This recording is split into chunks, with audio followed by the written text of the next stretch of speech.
قبر کی پہلی رات میں کیا ہوتا ہے؟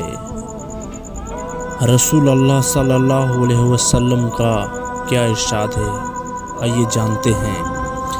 ایک روایت ہے جس کا خلاصہ یہ ہے کہ رسول اللہ صلی اللہ علیہ وسلم نے فرمایا، بے شک جب تک بندہ مومن دنیا سے انتقال اور آخرت کا سفر کرنے کو ہوتا ہے تو اس کے پاس فرشتے نزول فرماتے ہیں جن کے چہرے حسین و جمیل اور سورج کی طرح چمکتے ہوئے ہوتے ہیں۔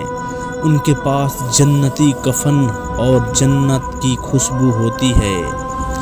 یہ فرشتے اس قدر ہوتے ہیں کہ جہاں تک اس کی نظر پہنچے فرشتے بیٹھے ہوئے نظر آتے ہیں اور اسے گھیرے رہتے ہیں، اور حضرت ملک الموت تشریف لاتے ہیں اور اس کے پاس جا کر بیٹھ جاتے ہیں اور فرماتے ہیں، اے پاکیزہ روح، اللہ کی مغفرت اور خوشنودی کی طرف نکل کر چل۔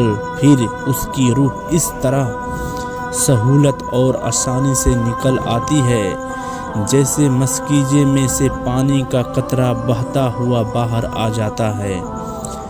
بس اسی حضرت ملک الموت لے لیتے ہیں، اور دوسرے فرشتے جو وہاں دور تک بیٹھے رہتے ہیں پل بھر بھی ان کا ساتھ نہیں چھوڑتے، اور اسے لے کر اسے جنتی کفن اور خوشبو میں رکھ کر آسمان کی طرف چل دیتے ہیں۔ اس خوشبو کے متعلق حضور صلی اللہ علیہ وسلم کا ارشاد ہے، زمین پر جو بھی عمدہ سے عمدہ خوشبو پائی گئی ہے ویسے ہی خوشبو ہوتی ہے۔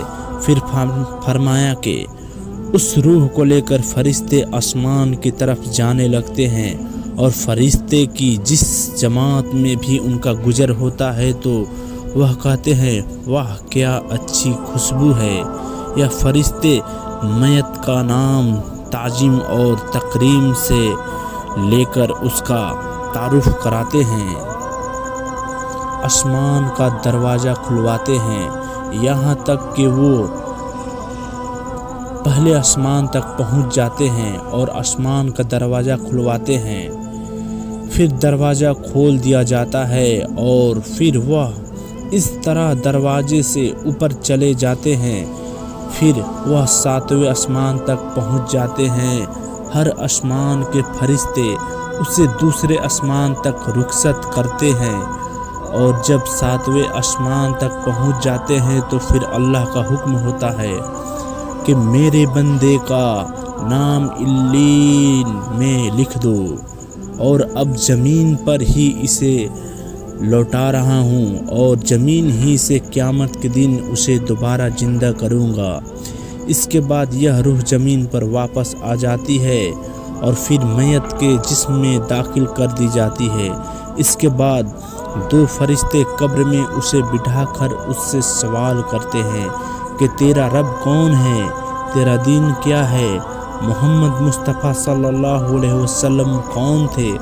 پھر وہ ان کے صحیح جواب دیتا ہے تو پھر فرشتے کہتے ہیں، بے شک تو صحیح کہتا ہے۔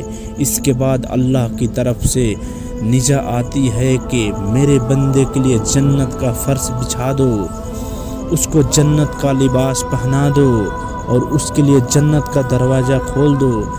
جنت کا دروازہ کھلتے ہی روح پرور ہوا اور خوشبو آنے لگتی ہے، اور قبر کو بہت کشادہ کر دیا جاتا ہے، اور اس کے بعد میت کے نیک اعمال حسین اور خوبصورت لوگوں کی شکل میں آتے ہیں اور میت کو رفاقت کا وعدہ کرتے ہیں اور خوشی کی بشارت دیتے ہیں۔